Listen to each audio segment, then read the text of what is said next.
yo creo que la iglesia romana ha cometido pues muchos faltas, muchos errores.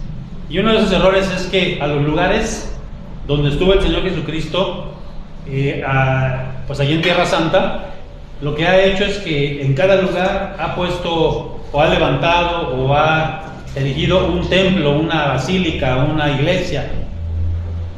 Y digo que es un error porque a veces las personas piensan que los lugares como tal tienen cierto poder. Por ejemplo, hay gente que dice, no, pues ya fui a Jerusalén, soy más santa, soy más que los demás. Estuve en el huerto de Getsemaní, imagínense donde estuvo Jesús. Pero se les olvida quizá que los lugares como tal, pues no importa si los visitas alguna vez en tu vida o no. Lo que importa es el simbolismo que tienen estos lugares, lo que nos enseñan cada uno de estos lugares, lo que podemos aprender de lo que hizo Jesús en cada uno de estos lugares.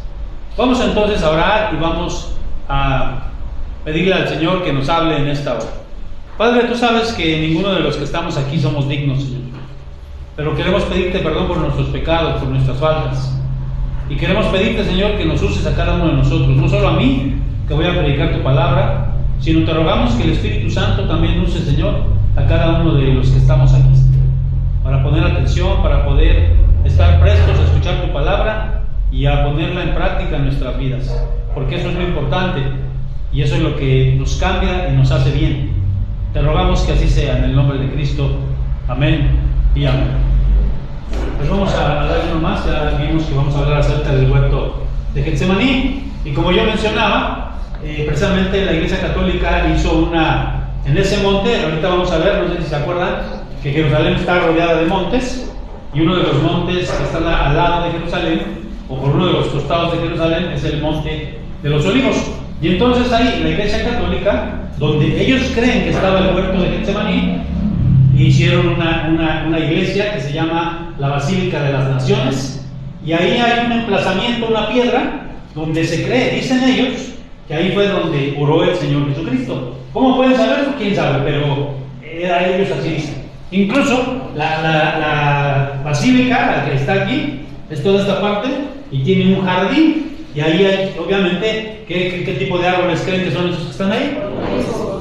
Y ellos dicen que son los olivos originales. Eso no puede ser, porque Jerusalén fue quemada en varias ocasiones, y entonces esos árboles no podrían ser los árboles originales. Pero pues mucha gente piensa y dice, ay, mira, en estos árboles estuvo el Señor Jesucristo, en esta piedra oró el Señor Jesucristo.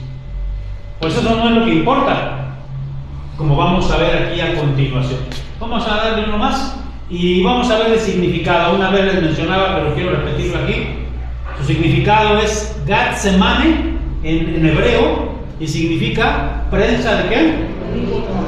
Miren, aquí hay una prensa de olivo.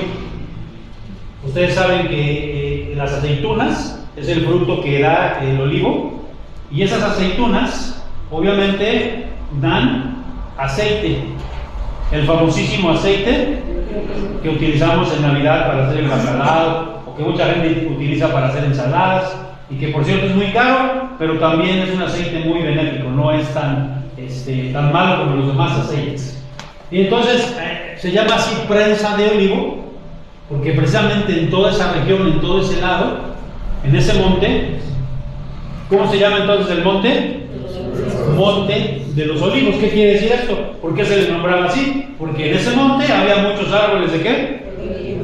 Y ahí había varios huertos. Es como, por ejemplo, si ustedes van a Chiapas, a la zona cafetalera, se van a dar cuenta que hay varias fincas, hay varios ranchos que se dedican a la siembra y al proceso del café. Igual aquí, en este lugar, había varios huertos que se dedicaban a la producción de aceite de olivo. Y el Señor Jesucristo iba a ese monte, pero iba específicamente a un lugar que se llamaba el huerto. O sea, el huerto de Getsemaní, ¿dónde estaba? En el monte de los Olivos. Porque a veces como que nos referimos indistintamente a monte de los Olivos o a huerto de Getsemaní. Bueno, el monte de los Olivos era todo el monte, y el huerto de Getsemaní, que se cree que era uno de los discípulos de Jesús, que se lo prestaban, pues era donde Jesús continuamente iba. Entonces, ¿sí nos queda claro qué significa el nombre Getsemaní? Prensa de olivo. Yo tengo una sobrina que se llama así, se llama Getsemaní. Y bueno, pues qué bonito nombre, ¿no? Qué bonito significado es ese nombre. Vamos a darle uno más, ya vimos más o menos entonces qué significa Getsemaní. Ahora, vamos a ver lo que sí debemos aprender de ese huerto, de lo que Jesucristo hizo en ese huerto. Y miren, la primera cosa que yo quiero que veamos es que Jesús iba ahí de una manera que... Y aquí vamos a leer estos dos versículos, Lucas 21:37 y 22:39. Ayúdenme, ¿cómo dice? Y enseñaba de día en el templo y de noche hasta que se hospedaba en el monte que se llama de los Olivos. Y algunos dicen, ¿cómo tenía tanta energía? En el día enseñaba y en la noche muchos llegan a casa y lo primero que quieren hacer es ¿qué? Y hay gente que dice, no, yo que voy a andar orando, yo que voy a andar leyendo la Biblia, ¿no? Yo lo que quiero es dormirme. Miren lo que dice Lucas 22:39. Y saliendo Santiago como venía al monte de los Olivos, sus discípulos también le siguieron. Y aquí la palabra clave, o la frase clave es como solía. ¿Qué quiere decir esto que como solía? Y entonces frecuentemente el Señor iba a este lugar. Frecuentemente, no es que lo visitaba de vez en cuando. Yo te pregunto, ¿tú tienes un lugar a donde frecuentemente vas a estar con el Señor? Yo conozco pocos hermanos que tienen en sus casas, cristianos que de años que conozco, como por lo menos conozco 2 o 3 familias que tienen un oratorio en su casa, que parte de las habitaciones que ellos hicieron, un pequeño oratorio, porque en ese lugar se retiran ¿a qué? Ahora, no es necesario que tú tengas un oratorio, ojalá que pudieras tener un lugar bien definido, pero sí es necesario que como cristianos tengamos un lugar a donde frecuentemente estamos orando con el Señor. A lo mejor es en tu cama, a lo mejor es en un sillón, a lo mejor te sales a tu carro, a lo mejor te subes a la azotea, pero que frecuentemente tú estás yendo a ese lugar. Ahora, yo veo que esto no es realmente una costumbre de muchos, un hábito de muchos, ¿no? Pero podemos aprender esto del Señor Jesucristo, porque no solamente iba al huerto de Getsemaní, nada más porque sí, iba frecuentemente, ya vimos, asistía, solía asistir, era una costumbre de él. Vamos a ver una cosa más que yo quiero que veamos, que es muy importante. Bueno, miren, para que vean aquí, pues es un dibujo de la ciudad de Jerusalén. Acuérdense que estaba rodeada de montes. Mañana vamos a ver acerca de este monte, del monte Calvario, del Gólgota. Obviamente es un dibujo, ¿no? Que aquí los hacen así en pequeñito para que lo podamos distinguir. ¿Y se dan cuenta dónde estaba el monte de los Olivos? Aquí está, miren, aquí está, es el monte de los Olivos. Y allí estaba el huerto de Getsemaní. Entonces, no era un lugar que estaba cercano, era un lugar en el que había que bajar primero y había que subir. Y Jesucristo iba frecuentemente a ese lugar, ¿no? Y era un lugar, ¿qué dice ahí? ¿De qué dice arriba? ¿Un lugar de qué? Miren, esa es una de las disciplinas espirituales que el cristiano ha perdido. Normalmente nosotros en las iglesias, antes se hacía, y yo estaría esperando que pudiéramos hacerlo, hacer un retiro espiritual. Y miren, muchos dicen, bueno, ¿qué es eso de un retiro espiritual? Viene siendo como un día de campo. No, porque un retiro espiritual precisamente es que tú, bueno, llegamos a veces como iglesia, no sé si ustedes han ido a alguno, como iglesia llegas, y entonces hay ciertas actividades, un devocional comunitario quizá, y llega un momento en que se le dice a la gente, mira tú, vete por allá, vete donde tú quieras, retírate 2 o 3 horas, está tiempo con el Señor. Y eso es algo que ya no se hace. Pero el Señor solía ir a ese lugar porque era un lugar para Él, un lugar de retiro. Vamos a darle uno más y vamos a aprender acerca de esto, de lo que yo les estoy diciendo, características de un lugar de retiro. Ahora, déjenme comentarles algo. Todos los cristianos necesitamos retirarnos. ¿Retirarnos de qué? Necesitamos retirarnos de toda la vorágine, de toda la vida, de todo lo que vamos cargando, incluso a veces hasta de la misma familia. Y a veces no entendemos eso. Y yo digo esto y lo creo firmemente, a veces nosotros enfermamos porque no le damos descanso a nuestro cuerpo y a nuestra alma, no nos retiramos. Y entonces el Señor nos retira de alguna manera a través de alguna enfermedad, te retira a tu cama, te retira a un hospital. Yo creo eso. Ahora, ¿cuáles son las características de un lugar de retiro? ¿Qué características tenía este huerto de Getsemaní? En primera, era un lugar donde estaban solos. Nosotros debemos buscar. Miren, a mucha gente no le gusta la soledad. A muchos no les gusta estar solos. No sé si a ustedes les ha pasado que están en casa y a veces prenden la televisión o el radio y aunque no lo vean o aunque no lo escuchan, pero se sienten como que hay alguien, como que están acompañados. Porque a mucha gente no le gusta la ¿qué? La soledad. Y la soledad es buena también. A veces es bueno que estemos solos. Yo conocí a unos pastores, conocí una iglesia. Bueno, no conozco la iglesia, pero conocí a los pastores en unas conferencias de pastores. Ahí conocí a estos hermanos que tienen una iglesia en Mérida. Es una iglesia grande, son 3 pastores que pastorean, por lo menos 2 pastores principales y un hermano más, y tienen una práctica muy bonita porque su iglesia cada medio año manda a los pastores a que se retiren ellos solos. Los 3 pastores, no sé a dónde les mandan, les pagan todo para que vayan a retirarse, y ahí en esa semana que ellos se van a retirar, ellos toman nuevas ideas para predicaciones de la iglesia, para planes, para proyectos de la iglesia. O sea, a veces es necesario, hermanos, que nos retiremos, es bien necesario. Nuestra alma, nuestro corazón, nuestra vida misma necesita eso. Ahora, ese lugar, una de las características que tenía es que estaba en silencio, estaba callado. Y a muchas personas, vuelvo a repetir, no les gusta la soledad y tampoco les gusta el silencio. Si ustedes se dan cuenta, ustedes llegan pues no sé, allá a su cuadra o aquí en la colonia, y siempre hay gente que está escuchando su música a todo volumen. No les gusta el silencio. Y el ruido aturde, la música hasta cierto punto, en ciertos decibeles aturde. Y una de las características que también tenía este lugar, este sitio, es que estaba ¿qué? No sé si a ustedes les ha tocado, precisamente a mí me tocaban estos retiros hace poco. Bueno, el año pasado tuve la oportunidad de ir con unos pastores del sínodo. Yo soy vicepresidente todavía del sínodo Lluvias de Gracia.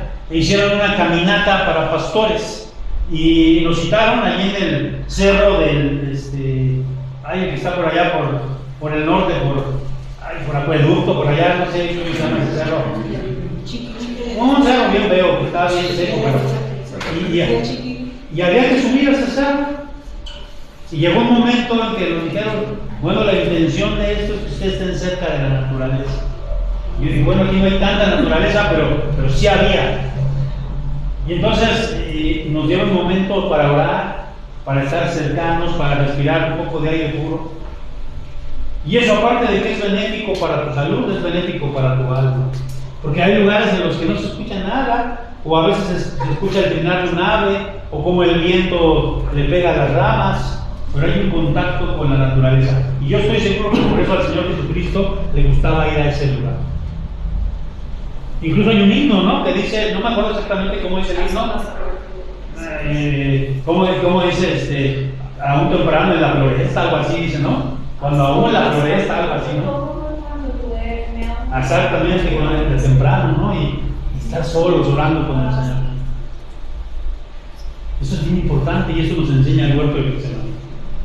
Pues hermanos, yo de verdad les digo, en algún momento retirémonos.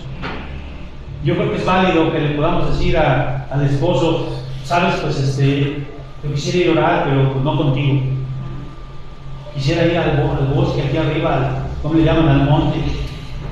Quisiera ir a orar, a retirarme. Vamos a darle lo más, hermano. Y entonces yo decía, esto es una disciplina que se ha ido perdiendo, ¿no?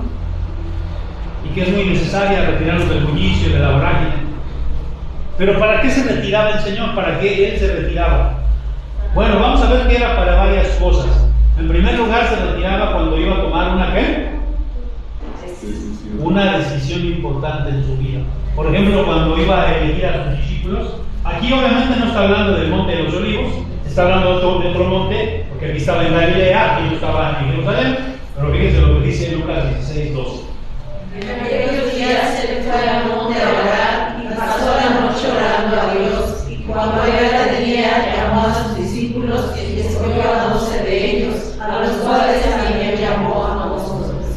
Qué triste, porque a veces tomamos decisiones en la vida que son trascendentales, que son importantísimas, y que no oramos, que no nos retiramos para pedir a Dios.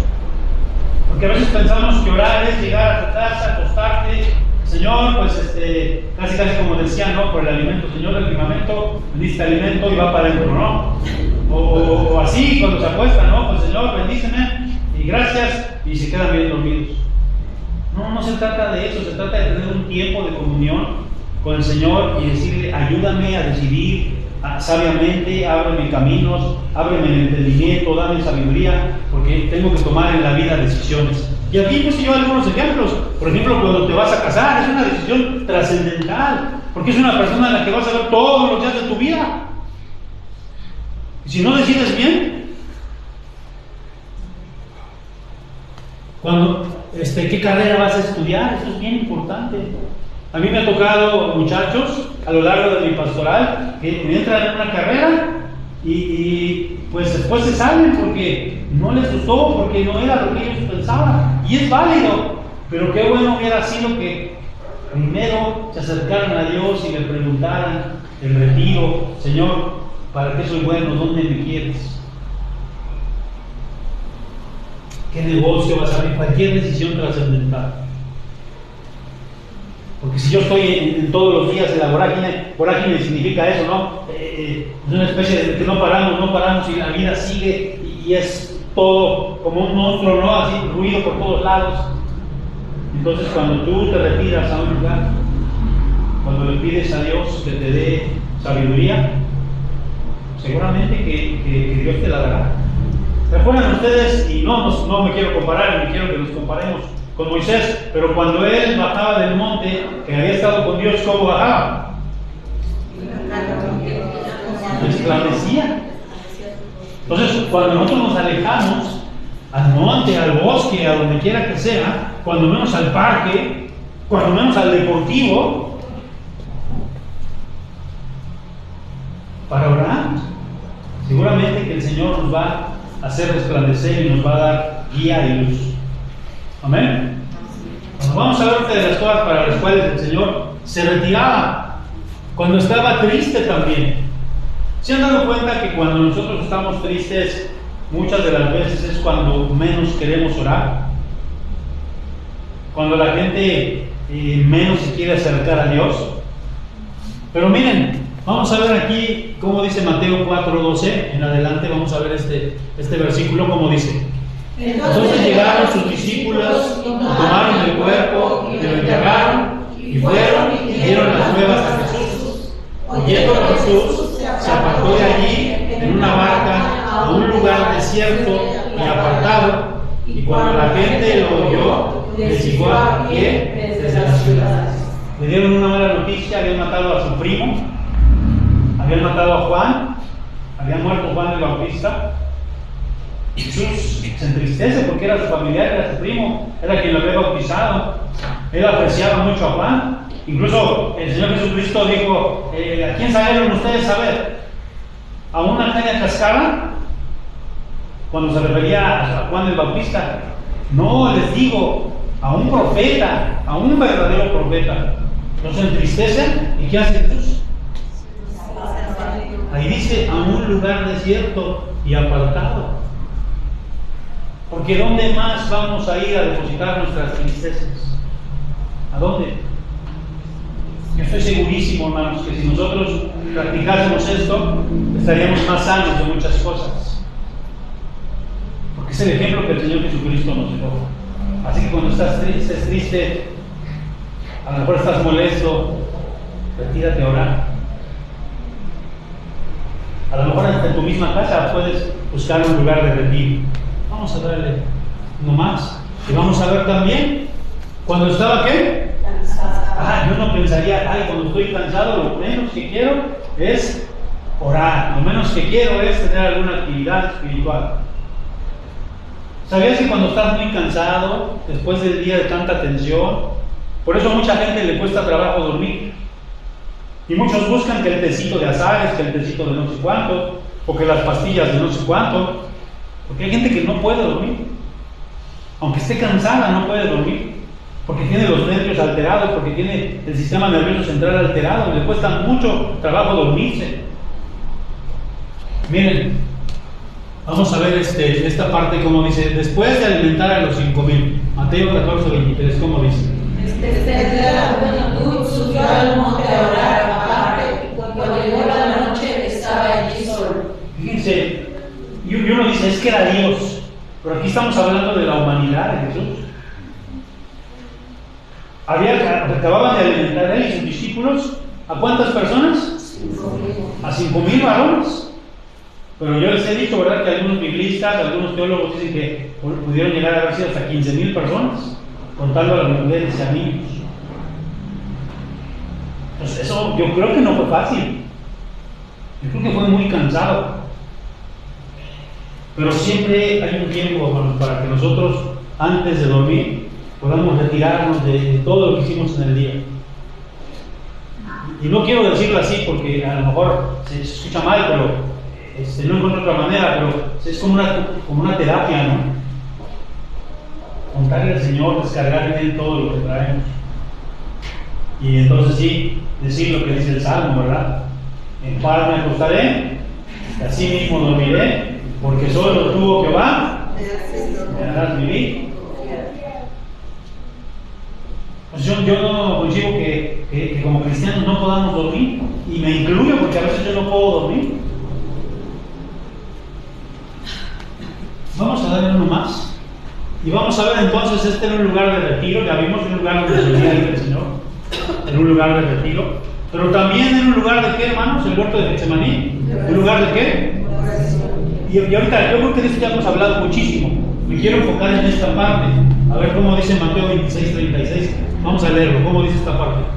Entonces llegó Jesús con ellos a un lugar que se llama Getsemaní, y dijo a sus discípulos, sentaos aquí, entre tanto que voy allí y oro. Vino luego a sus discípulos y los halló durmiendo, y dijo a Pedro, así que no habéis podido velar conmigo una hora. Velad y orad para que no entréis en tentación. El espíritu a la verdad está dispuesto, pero la carne es débil. ¿Hace cuánto, hermanos, que ustedes no están en una velada de oración? Y la velada de oración es toda la noche. A veces comienzan a las 10 de la noche, a las 9, no sé, a la hora que se parte, y es toda la noche estar orando, estar cantando, dando testimonio, leyendo algún pasaje, pero es toda la noche. No sé si han estado en una velada de oración. En la iglesia, una de las iglesias que yo pastoreé, no hacíamos seguido, pero sí por lo menos hacíamos 2 veces al año una velada de oración. Ya después la gente pues así, no, mejor que se hagan vigilias, nada más de 3 horas. Y a mí me tocó ver gente que se dormía de plano. Se dormía de plano. ¿Qué les pasó a los discípulos? Ahora, no quiero entrar aquí mucho en esto de la oración, porque ya hemos hablado mucho acerca de la oración, pero sí creo que Getsemaní era un lugar donde Jesús iba a fortalecerse, y eso lo vamos a ver un poquito más adelante. Y nosotros bien haríamos en tener un Getsemaní, porque eso nos puede librar de qué?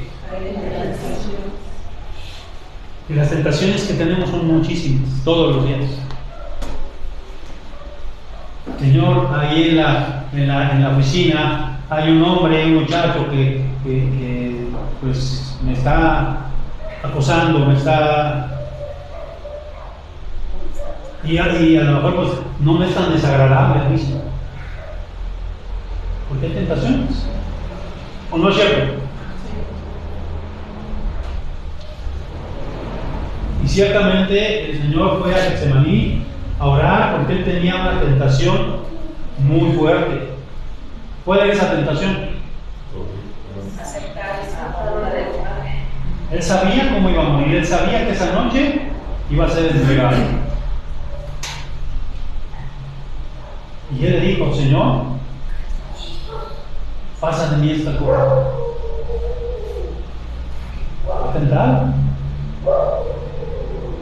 Y de ahí hay muchos cuentos, ¿no? Que el Señor no murió crucificado, que nunca fue a crucificar la cruz. Pero él le dijo al Señor, ¿verdad? Ahí.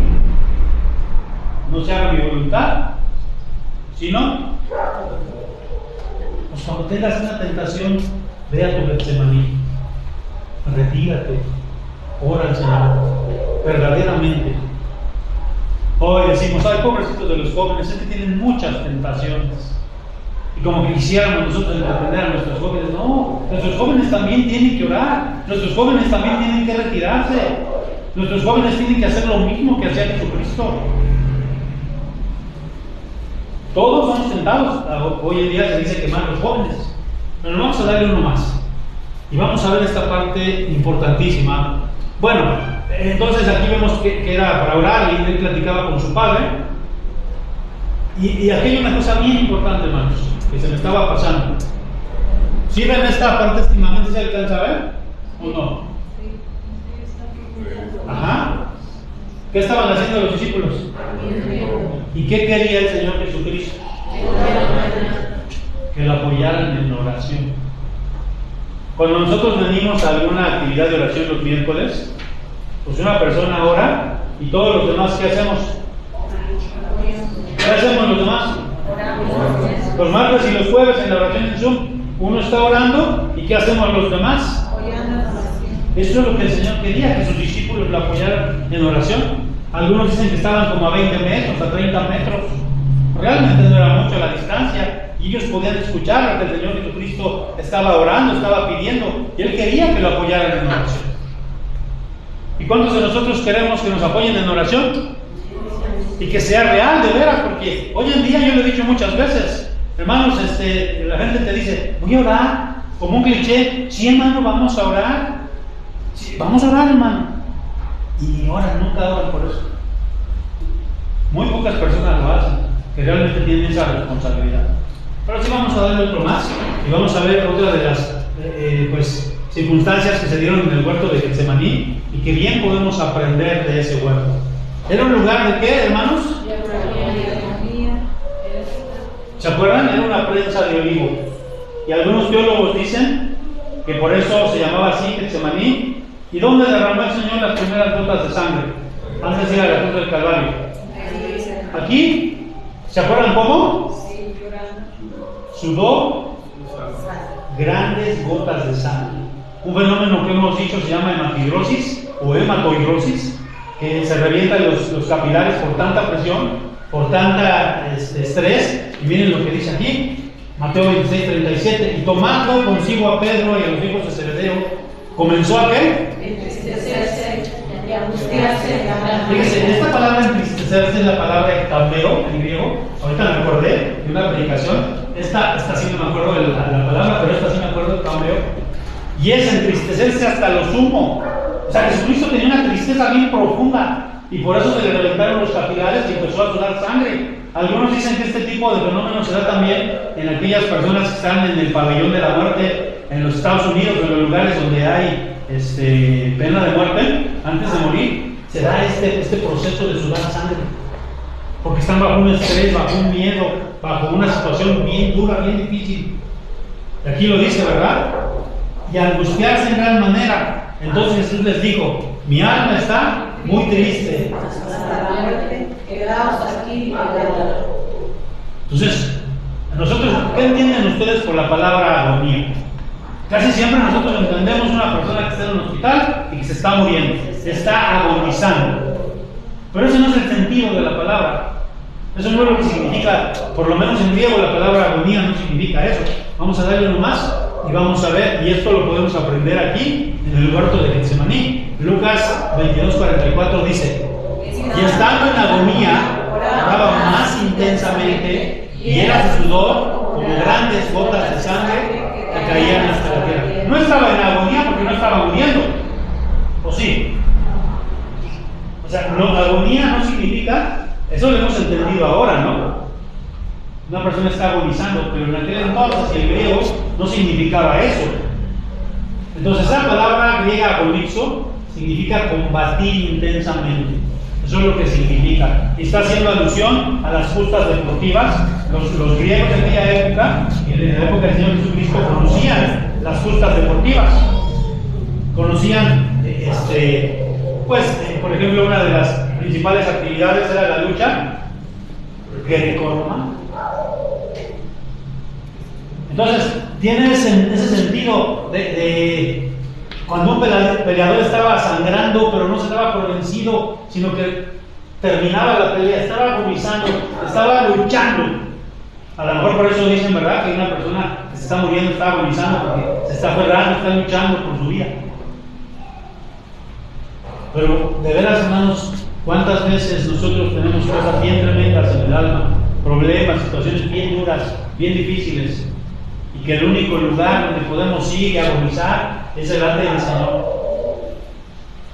Y ponerle todas nuestras cargas y luchar ahí con el Señor. No pelearnos con el Señor, obviamente, pero sí estar luchando por esa situación en oración. ¿Sí me estoy explicando, no? Sí. Entonces nosotros como cristianos debemos luchar, no dejarnos derrotar, porque a veces, ay no, pues es que ya me ganó la tentación, o ni modo, lucha, agoniza, pelea por esa situación, ve al monte, ve con Dios, ve a Getsemaní a orar. Y miren, esta es la más hermosa de todas, vamos a ver uno más. Todas estas enseñanzas son hermosas, porque nosotros podemos ver qué pasó en Getsemaní. El Señor fue traicionado, ahí lo fueron a arrestar, ahí se durmieron los discípulos, ahí sudó gotas de sangre. Pasaron muchas cosas en Getsemaní, pero miren qué hermoso. Aquí es lo que dice: Getsemaní es un lugar de fortaleza espiritual. Cuando vamos a Getsemaní, ¿Dios qué? Miren lo que dice Lucas 22:42. Diciendo, Padre, si quieres, pasa de mí esta copa, pero no sea mi voluntad, sino la tuya. Y se le apareció un ángel del cielo para fortalecerme. Miren, este cuadro me gusta, aunque obviamente dicen por ahí que la mayoría de cuadros que se hicieron de Jesús se hicieron en el Renacimiento, y obviamente esos cuadros pues, tenían modelos italianos. No retratan a Jesús como era Jesús. Pero de todas maneras, este cuadro me gusta porque está pues, simbolizando lo que dice aquí. ¿Qué dice aquí? ¿Que un ángel de qué? Cuando tú vas a Getsemaní, cuando tú vas a orar, cuando te retiras, cuando tienes un problema, cuando tienes una situación muy difícil y vas a Getsemaní y agonizas en oración, el Señor te fortalece. No vas a salir igual de ese lugar. Y por eso yo decía, yo creo que muchos cristianos tienen tantos problemas y tantas situaciones emocionales porque simple y sencillamente no van a Getsemaní. ¿Sí me explico? El Señor hoy nos está invitando porque, mis amados hermanos, Él lo hizo. Y yo no creo que haya ningún ser humano que haya vivido tanta presión, porque pueden decir, no, sí, a lo mejor los que están condenados a la muerte, pues sí, pero ellos cometieron pecados, cometieron delitos. El Señor Jesucristo no cometió ningún delito, ningún pecado. Y dice la Biblia, mas Jehová cargó en él el pecado de todos nosotros. Imagínense la presión que él sentía. Y fue a Getsemaní, y allí en Getsemaní fue fortalecido, porque le esperaba algo muy duro, algo muy fuerte. Vamos a darle uno más. Quiero, hermanos, terminar en esta hora y preguntarles a ustedes: ¿acompañaremos al Señor? ¿Acompañarás al Señor o te quedarás dormido?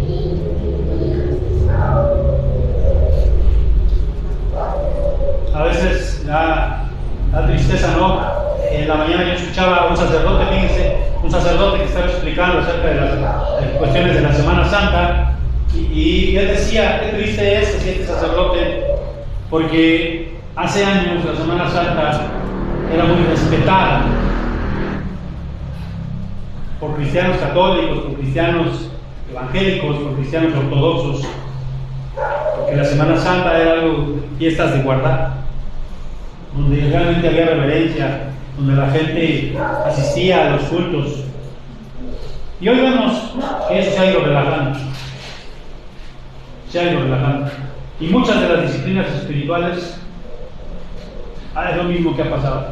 Cristianos carnales, cristianos que nunca oran, cristianos que solamente oran cuando comen, a veces. Y si oran, hacen unas oraciones nada más ahí de pasadita. Pero porque realmente no tienen el hábito de retirarse y agonizar en oración. Y yo les aseguro que eso trae sanidad al alma y trae sanidad al cuerpo. Quiera Dios que tomemos este ejemplo del Señor Jesús. Oremos. Padre, te rogamos que nos enseñes en los momentos más duros, de más dura tentación, tristeza, aflicción, poder acercarnos a ese Getsemaní, tener un lugar al que solemos ir, poder buscar un lugar, Señor, donde estemos cercanos a la naturaleza, donde podamos estar solos, donde estemos en silencio, donde no le temamos a la soledad ni al silencio. Yo veo, Señor, como muchos no queremos estar solos ni en silencio, pero cuánta falta le hace a nuestro corazón, a nuestro cuerpo, a nuestra alma retirarnos. Señor, queremos hacerlo por nuestro propio pie, por nuestra propia voluntad. No queremos que tú nos retires a través de una enfermedad o a través de alguna otra situación. Ayúdanos a entender todo esto. En el nombre de Jesucristo.